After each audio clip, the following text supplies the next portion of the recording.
नमस्कार दोस्तों, SPP classes YouTube channel में आपका स्वागत है। मैं हूं सोहनपाल प्रजापति। दोस्तों, आज की इस वीडियो में लाभ हानि टॉपिक से संबंधित कुछ महत्वपूर्ण प्रश्न तथा उनको सोल्व करने के कुछ बेहतरीन तरीके मैं आपको बताने वाला हूं। तो आप इस वीडियो के साथ बने रहिए और अभी तक इस चैनल को अगर आपने सब्सक्राइब नहीं किया है तो सब्सक्राइब करके बेल आइकन दबा दें ताकि आने वाली अन्य वीडियो की नोटिफिकेशन भी आपको सबसे पहले मिल सके। तो दोस्तों, आइए शुरू करते हैं आज का वीडियो।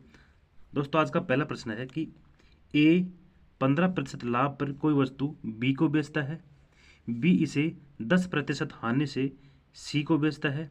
यदि सी ने इसके लिए 517 रुपये 50 पैसे का भुगतान किया हो तो ए ने इसे कितने में खरीदा था।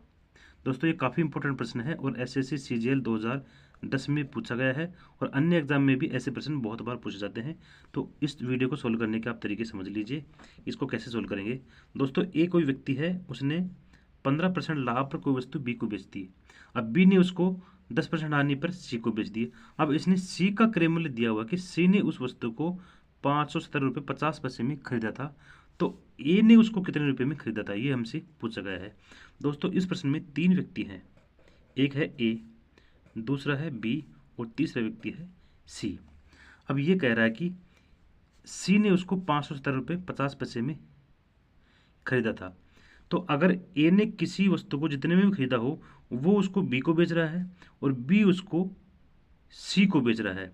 हमें चलना है ए से बी की तरफ, बी से सी की तरफ, फिर वापस ए की तरफ ही आना है क्योंकि इसने लास्ट में सी का क्रय मूल्य दिया हुआ है और पूछ लिया हमसे ए का। तो सबसे पहले हम ए से शुरू करेंगे कि ए ने उसको, अगर मान लीजिए इस वस्तु को 100 रुपये में खरीद लिया। 100 रुपये क्रय मूल्य मानने से प्रश्न बहुत आसान बन जाता है और सोल्व करना बिल्कुल ईजी हो जाता है। देखिए, 100 रुपये में अगर ए ने उस किसी वस्तु को खरीद लिया है, अब ये क्या कह रहा है कि भाई 15% लाभ पर उस वस्तु को बी को बेचता है। इसने बी को बेच दिया। बी को बेच दिया कितने रुपए में? 15% लाभ पर। 15% लाभ पर मतलब 100 रुपये पे 15 रुपये अधिक। तो ये बी इसको खरीदेगा 115 रुपये में। यहाँ तक तो हम पहुँच गए। अब ये क्या कह रहा है कि भाई बी ने इसे 10% हानि से सी को बेच दिया। बी इसको बेचेगा 10% हानि पर। अब यहाँ तो 100 रुपये क्रय मूल्य था, इसलिए हमने 15 जोड़ करके 115 कर दिया। लेकिन अब 10% हानि को -10 नहीं करेंगे क्योंकि हम 115 का 10% निकालेंगे। 115 का अगर 10% निकालें तो 115 को 10% से गुणा कर दीजिए, नहीं 10/100 से गुणा कर देंगे तो इसका 10% निकल जाएगा। इस 0 से 0 कट होगी। अभी 115/10 होगा। 115 बटा अगर 10 करेंगे तो यहाँ दशमलव लगेगा तो ये होगा 11 रुपये 50 पैसे। ये है हानि। 11 रुपये 50 पैसे की हानि हो रही है। अगर बी ने इसको 115 रुपये में खरीद करके 11 रुपये 50 पैसे की हानि में खरीद बेचता है तो सी इसको कितने में खरीदेगा भाई? 115 रुपये में से 11 रुपये 50 पैसे की नुकसान उठा के बेच रहा है तो इसको घटा देंगे इसमें से। अब ये होगा 0, ये होगा 5, ये होगा 0.301। 103 रुपये 50 पैसे में सी इसको खरीद रहा है 103 रुपया और 50 पैसे में। सी का जो क्रय मूल्य, बी का जो विक्रय मूल्य है वो सी का क्रय मूल्य है, तो सी का क्रय मूल्य इसमें आ रहा है 103 रुपये 50 पैसे। सी का क्रय मूल्य 103 रुपये 50 पैसे अगर है तो इसका मतलब ये है कि ए ने उस वस्तु को 100 रुपये में खरीदा था। लेकिन प्रश्न क्या कह रहा है कि भाई इसने तो 517 रुपये और 50 पैसे में खरीदा था, इतने रुपये का भुगतान किया तो इतने में खरीदा था। 517 रुपये 50 पैसे में खरीदा था और अपने हिसाब से यानी जो काल्पनिक 100 रुपये हमने माना था उसके हिसाब से तो सी उसको 103 रुपया 50 पैसे में खरीद रहा है। लेकिन प्रश्न इससे कुछ गुना ज़्यादा में खरीदता हुआ बता रहा है। तो कितना गुना ज़्यादा में खरीद रहा है भाई? इसको 517 में अगर 103.5 का भाग दे देंगे तो ये पता लग जाएगा हमें कि प्रश्न के अनुसार सी इसे कितने रुपए में खरीद रहा है। देखिए, ये 517.5 इसमें अगर 103.5, ये हार्ड नहीं है, बहुत इजी देगा। परीक्षा में हमेशा ऐसे प्रश्न देता है जिसमें ये संख्या इन संख्याओं से आपस में कट जाए या निश्चित संख्या से गुणा करके देता है। जैसे 103 को कितने से गुणा किया जाए कि 517 रुपये 50 पैसे हो जाए, तो ये होगा 103 को अगर 5 से गुणा किया जाएगा तो 103.5, इसको अगर 5 से गुणा किया जाएगा तो 5 ₹50 पैसे आ जाएगा। देखिए 5 से 25, ये होगा 5 से 15 और 2 17, ये होगा 1 और ये होगा 5, ₹517.50। तो ये 5 गुणा करके इसने दिया है प्रश्न में, जो अपना जो काल्पनिक आया था उससे 5 गुणा करके दिया है। 103 को अगर 5 से गुणा किया जाएगा तो ये आ जाएगा ₹517.50। ऐसी संख्या देगा एग्जाम में हमेशा जो इससे कट सके या निश्चित गुणात्मक हो। तो ये 5 गुणा होगी, तो ये अगर 5 गुणा है तो अब पूछ रहा हमसे कि भाई ए ने इसे कितने रुपए में खरीदा था। तो ए का हमारा था 100 रुपये, तो हम इसको अगर 5 गुणा करके प्रश्न में दिया है तो हम इसको 5 गुणा कर देंगे, फिर ये होगा 500 रुपये। ए ने उस वस्तु को 500 रुपये में खरीदा था, और अगर बी का पूछता हमसे तो बी वाले को 5 से गुणा कर देते, ठीक है। लेकिन हमसे बी का पूछा ही नहीं है, तो इसलिए हम ए को 5 से गुणा करके हम निकाल देंगे कि 500 रुपये में ए ने उसको कितने में खरीदा था। ए ने उसको 500 रुपये में खरीदा था। हमारा आंसर होगा ऑप्शन ए, 500 रुपया। तो ये प्रश्न आपको आसानी समझ में आ गया होगा। ऐसे प्रश्नों को इसी तरह से आप सोल्व कर सकते हैं। अभी नेक्स्ट प्रश्न सोल्व करेंगे।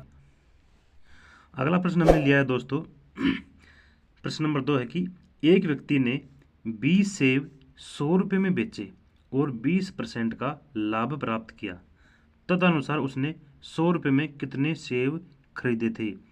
भाई एक व्यक्ति है, उसने 20 सेब 100 रुपये में बेच दिए, विक्रय मूल्य दे दिया इसने। भाई 20 सेब उसने 100 रुपये में बेच करके 20% का लाभ प्राप्त कर लिया। अब ये कह रहा है कि 100 रुपये में उसने कितने सेब खरीदे थे। भाई क्रय मूल्य निकाल करके हम 100 रुपये का निकाल लेंगे। फिर भाई 20 सेब अगर 100 रुपये में है तो हम सबसे पहले एक सेब का निकाल लेते हैं। एक सेब का विक्रय मूल्य क्या होगा। 20 सेब का विक्रय मूल्य 100 रुपये है, तो एक सेब का विक्रय मूल्य क्या होगा। भाई 20 सेब 100 रुपये में मिल रहे हैं हमें, तो एक सेब कितने मिलेगा। भाई 100 में हम 20 का भाग दे देंगे तो एक सेब का आ जाएगा, ये होगा 5 रुपया। एक सेब का विक्रय मूल्य है वो है 5 रुपया, और लाभ दिया हुआ कितना 20%। 20% लाभ कमा करके उस सेब पर फिर 5 रुपये में ये व्यक्ति उसको बेच रहा है। अब पहले तो हम ये निकाल लेंगे कि वो खरीदा कितने में, कितने रुपये में खरीद करके उसको 5 रुपये में बेच करके उसको 20% लाभ कमा रहा है। ये देखिए, तो क्रय मूल्य का फॉर्मूला आपको पता ही होगा कि अगर विक्रय मूल्य और लाभ प्रतिशत दे दिया जाए तो क्रय मूल्य कैसे निकालते हैं। क्रय मूल्य का फॉर्मूला है 100/100 प्लस लाभ गुणा में विक्रय मूल्य। इस फॉर्मूले को आप याद कर लीजिए, लिख लीजिए कहीं पे भी। क्रय मूल्य कैसे निकालते हैं, अगर लाभ प्रतिशत और विक्रय मूल्य दिया हुआ हो तो ये उसका फॉर्मूला है। तो अब हम निकाल लेंगे, ये होगा 100/100 प्लस लाभ, तो ये होगा 100 प्लस लाभ परसेंट, 20% लाभ है तो ये होगा 120 गुना में विक्रय मूल्य है 5 रुपया। अब इसको काटेंगे, सोल्व करेंगे, 2 छक्के 12 और 2 पंजे 10, तो ये होगा 25/6। ये है 25/6 रुपये है क्रय मूल्य। एक सेब का क्रय मूल्य आया है अपने पास 25/6 रुपया। अब एक सेब इतने रुपये में खरीद रहा है तो 100 सेब कितने रुपये में खरीदे थे उसने, ये पूछा है। भाई हमसे अगर कोई पूछे कि भाई एक सेब 20 रुपये में खरीदा, सॉरी हाँ देखिए, एक सेब 20 रुपये में खरीदा तो 100 रुपये में कितने सेब खरीदे, तो हम क्या करेंगे, जो रुपये हैं उन रुपये में सेब का जो मूल्य है एक सेब का वो उसका भाग दे देंगे, तो अपने पास आ जाएगा 5 सेब, ये आ जाएगा ना। अगर एक सेब का मूल्य 20 रुपया हो तो 100 रुपये में कितने खरीदे जाएंगे, तो ये होगा 100 में जो रुपये है उनमें एक सेब का भाग दे देंगे, तो एक सेब का मूल्य का भाग दे देंगे तो ये होगा 5 सेब। इसी प्रकार अपने पास ये कह रहा है कि 100 रुपये में कितने सेब खरीदे थे, तो रुपये जो हैं 100 रुपये, उसमें एक सेब का जो मूल्य है एक सेब का मूल्य उसका भाग दे देंगे, भाग का मतलब बटा है, तो ये होगा 25/6 का इसमें भाग दे देंगे, तो 100 रुपये में कितने सेब खरीदे जाएंगे ये हमारे पास आ जाएगा, तो ये होगा 100, 25/6 को उल्टा करके गुणा कर देंगे 6/25, तो 25 एकम 25 और 25 चौके 100, तो ये होगा 6 चौके 24 सेव। 100 रुपये में वो आदमी 24 सेव खरीदता है, तो हमारा आंसर होगा 100 रुपये के 24 सेव, ऑप्शन डी।